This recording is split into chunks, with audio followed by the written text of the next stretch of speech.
Hej med dig. Du lytter til Farfars Godnathistorie. Jeg hedder Lars, og det er mig, der er farfar. Nu er dagen ved at være slut, og det er blevet sengetid. Så jeg vil fortælle dig en godnathistorie. Ligger du under dynen? Er lyset slukket? Måske bryder du dig ikke om, at alt lyset er slukket. Og det er også helt i orden. Hvis du ikke allerede har gjort det, vil det være en god idé, hvis du lukker øjnene nu og trækker vejret stille og roligt, mens jeg fortæller historien. Og hvis din mor eller far sidder hos dig, kan du holde dem i hånden, mens du lytter. Du får lige et øjeblik til at blive klar til at rejse ind i drømmeland.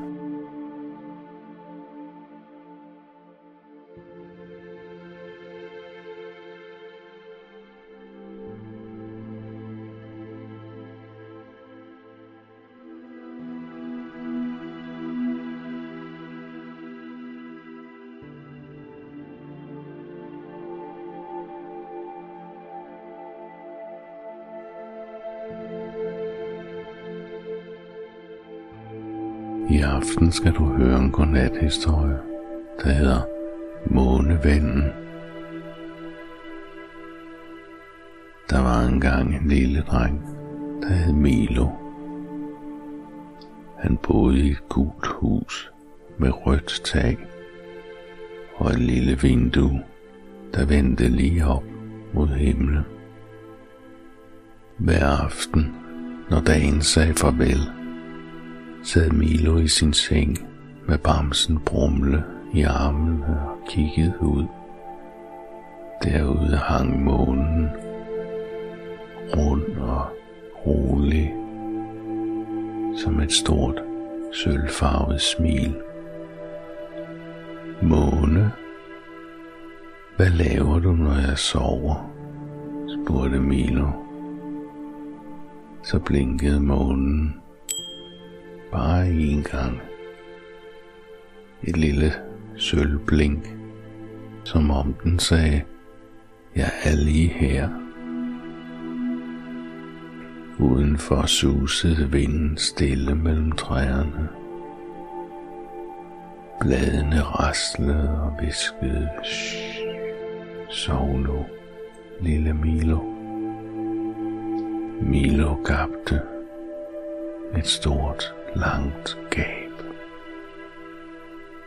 Så lagde han sig ned og faldt i søvn. Milo drømte, at hans hus stod på en sky.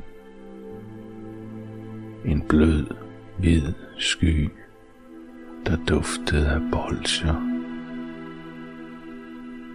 Han svævede stille gennem natten, forbi stjerner, der blinkede og vinkede. Hej, lille stjerne. Godnat, lille stjerne. Da han nåede månen, satte han sig ned på dens bløde, lyse overflade. Jeg troede, du var kold, sagde Milo. Jeg holder mig varm til dem, der kommer og sidder hos mig, svarede månen. De sad side om side og så ned på jorden. Byer glimtede, havet blinkede, alt var stille. Kan du se dem alle sammen, spurgte månen. Alle børnene, der sover. Passer du på dem alle sammen, spurgte Milo. På hver og en, sagde månen. Også på dig. Et stjerneskud fløj forbi. Ønsk dig noget, sagde månen. Jeg ønsker, at alle børn må sove trygt, sagde Milo. Et godt ønske, sagde månen. Men nu skal du også sove, lille ven. Da Milo vågnede, lå han hjemme i sin seng, og huset stod igen, hvor det plejede at stå. Brumle sov stadig, og solen kiggede ind gennem gardinet.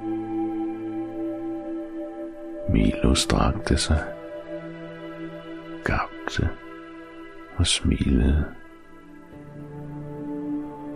Udenfor duftede haven af dug og pandekager.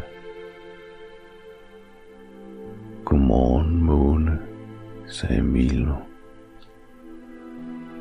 Og langt, langt væk var der noget, der blinkede. Som om nogen sagde, godmorgen, lille ven. Og siden den dag vidste Milo, at hver gang han sagde godnat, så sagde månen også godnat.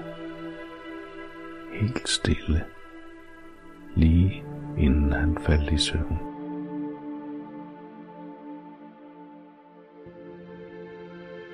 Nu vil jeg lade musikken spille lidt, og bagefter vil jeg fortælle historien en gang til, ligesom jeg plejer.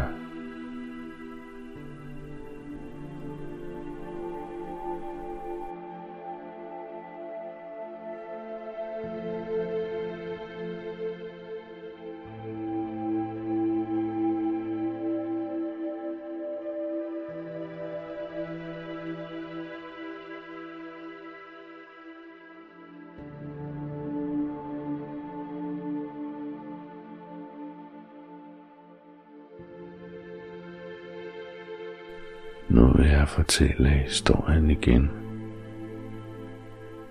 Denne gang fortæller jeg den meget langsomt.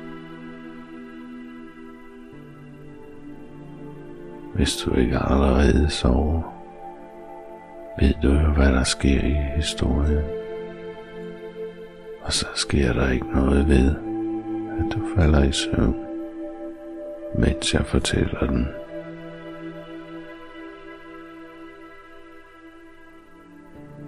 Der var engang en lille dreng, der hed Milo. Han boede i et gult hus med rødt tag og et lille vindue, der vendte lige op mod himlen. Hver aften, når dagen sagde farvel, sad Milo i sin seng med bamsen brumlende i armene og kiggede ud. Derude hang månen rund og rolig som et stort sølvfarvet smil. Måne, hvad laver du, når jeg sover? Spurgte Milo. Så blinkede månen bare en gang. Et lille sølvblink, som om den sagde, jeg er lige her.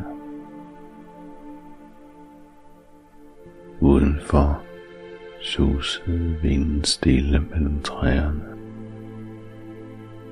Bladene raslede og hviskede. Sov nu, lille Milo. Milo gabte et stort, langt gab. Så lagde han sig ned og faldt i søvn.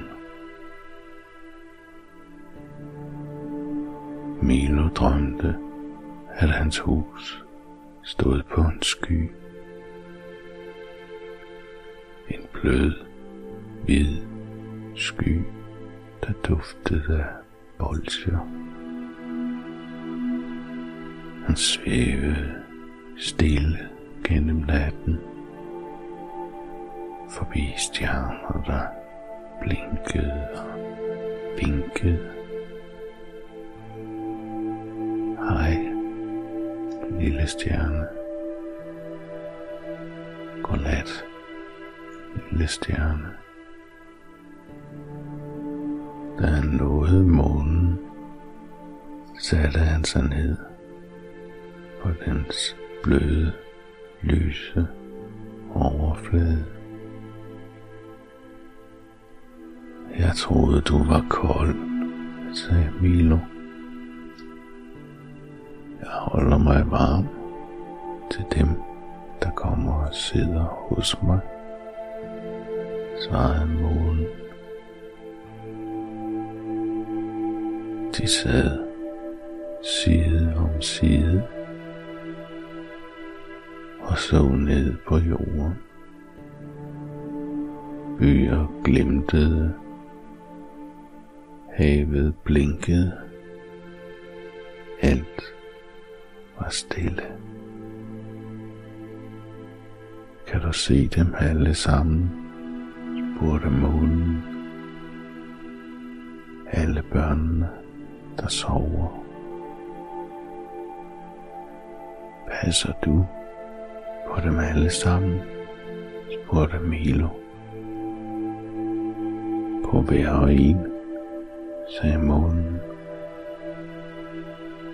Også på dig. Et stjerneskud fløj forbi. Ønsk dig noget, sagde månen. Jeg ønsker, at alle børn må sove trygt, sagde Milo. Et godt ønske, sagde månen. Men nu skal du også sove, lille ven. Da Milo vågnede, lå han hjemme i sin seng, og huset stod igen, hvor det plejede at stå. Brumle sov stadig, og solen kiggede ind gennem gardinet. Milo strakte sig, gabte og smilede. Udenfor duftede haven af dug og pandekager. Godmorgen, måne, sagde Milo. Og langt, langt væk var der noget, der blinkede.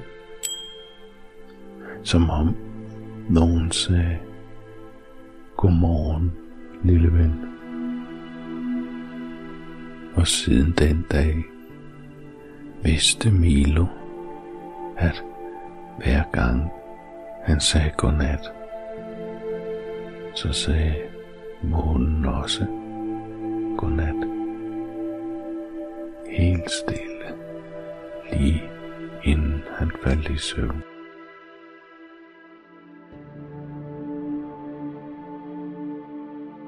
Så er der ikke mere godnathistorie i denne omgang.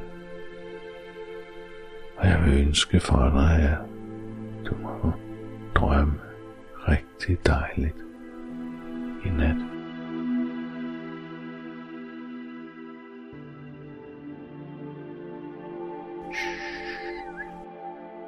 Godnat og sov godt.